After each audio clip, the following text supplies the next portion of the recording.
जाने मन तू कहाँ है? मैं घर में हूँ राजा। तो जरा बाहर आ जा। क्या हुआ राजा? चल गेहूं काटे। भगो हम ना जाई। काहे रे काहे ना जाइबी? काहे की ब्यूटी मोर खराब हो जाई हो।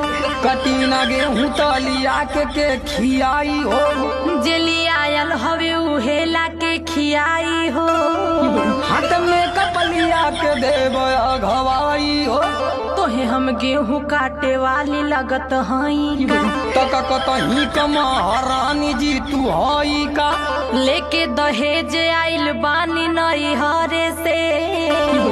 हाथ लतियाई के भगाई देहब घरे से। देखा कुछ हो कला हमसे न होई कटिया हो।